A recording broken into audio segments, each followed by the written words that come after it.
Hey everybody, and welcome to In Case You Missed It for June 11th, 2022. I'm sorry once again for my voice. I know it's not as bad as it was, but I'm still struggling with this sinus issue, so please bear with me.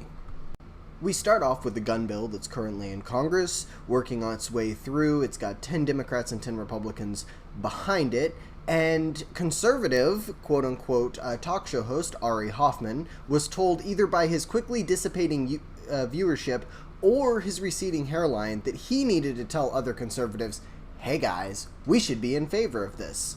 He goes on to point out that this doesn't raise the age to purchase a firearm, but it would increase the amount of background checks that people under the age of 21 would have to undergo, and it would support more stringent red flag laws. Ari says in his article that rather than squealing that they're coming for our guns, conservatives should, quote, support this measure. After all, the average American gun owner should not want someone running around making gun ownership look dangerous. Red flag laws, he says, if properly enforced, help everybody. I think Ari forgot the part of the Constitution where it says the right to keep and bear arms shall not be infringed, not if the neighbor lady thinks that I'm mentally unsound then the cops can come in and take my gun from me.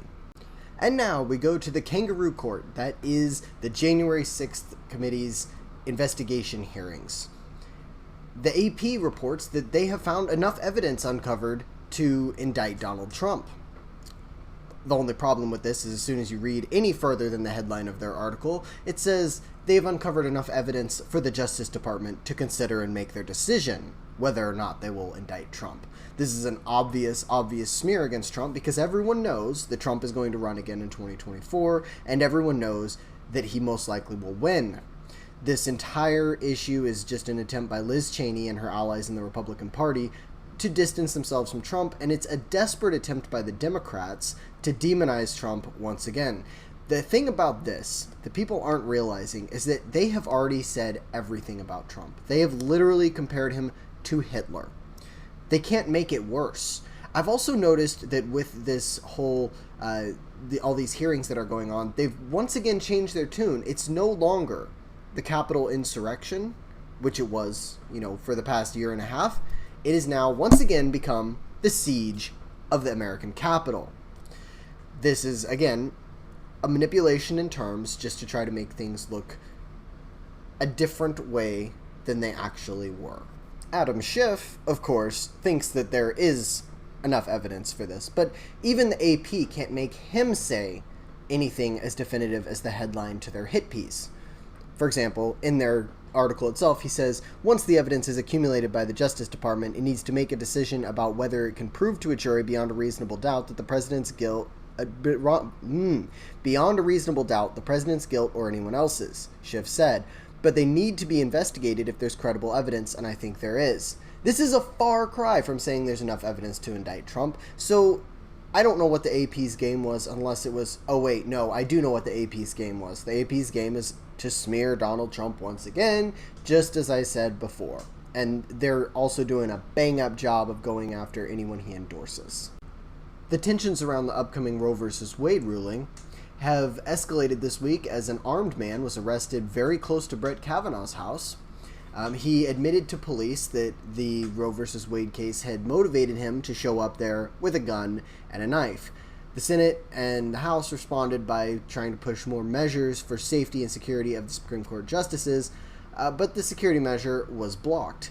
AOC played a role in blocking it, and she went ahead to brag about it afterwards. Her rationale? Well, we can't pass safety measures for normal people, therefore the justices don't get more secure. I don't understand her. This is really stupid, right? Like, you have the Supreme Court justices who make these rulings that are super important and vital to everything that goes on in our country. By her logic, Joe Biden shouldn't have any security because I don't have personal security guards. So tell the Secret Service their job's done. They can go home. They're off this shift.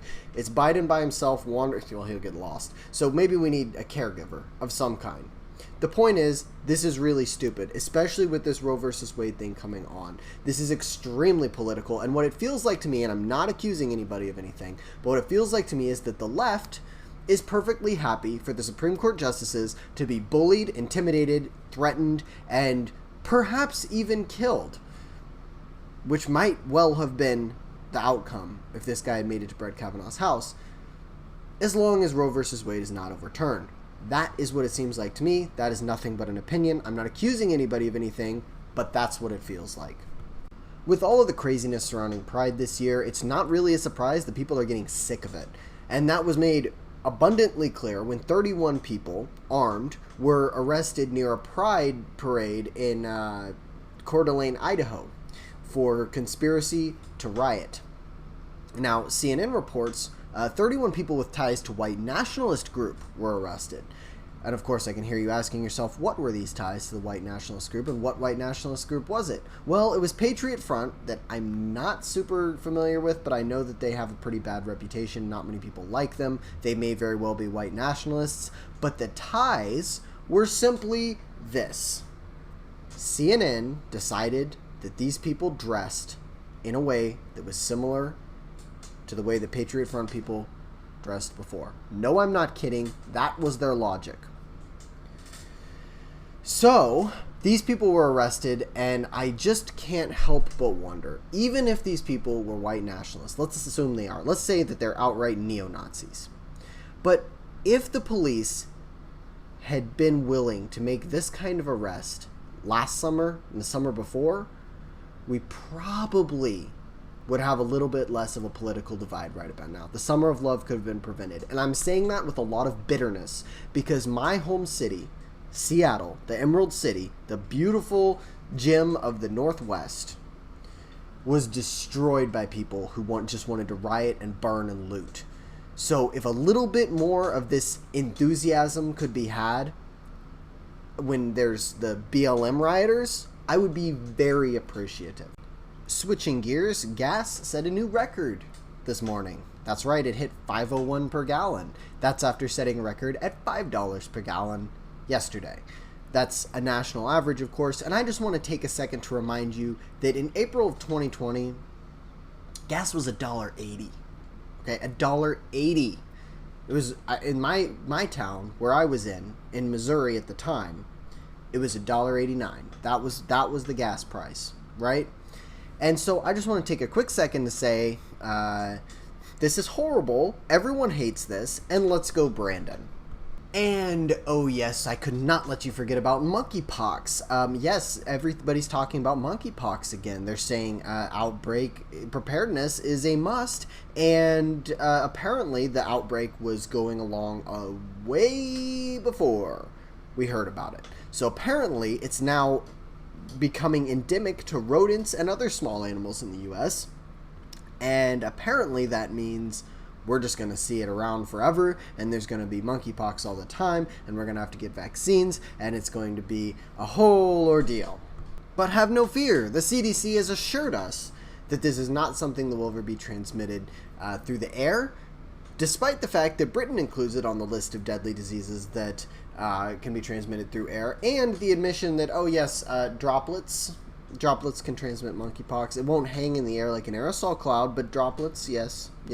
So I just want you to be aware of this. I can't say as much as I'd like to about this. YouTube is very picky about things like this, and so read it and learn and come to your own conclusion. That's all I can say.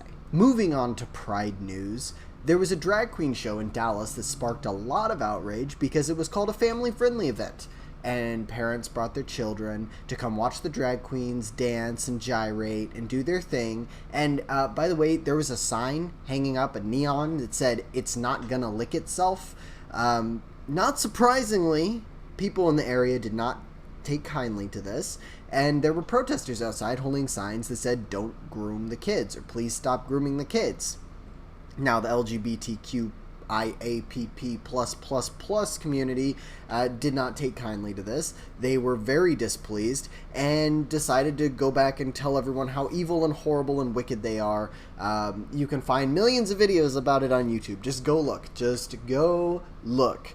But yeah, apparently this is now the acceptable thing to do. Bring your children to a drag show. Sure. I saw videos where the children were taking the money and giving it to the drag queens. So, I'm not sure if this is exactly the direction that we want to be heading. I'm not quite totally sure, but man, it just seems like maybe something's wrong with this. What could it be? A couple of further instances of this type of thing, such as Drag Queen Story Hour, occurring in 4 elementary schools in Colorado, and a school in Philadelphia where a child described a man gyrating in a G-string on stage after school, pushed people like Representative Brian Slayton of the Texas House of Representatives to propose legislation banning drag shows in the presence of children. He, of course, was smeared as a transphobe.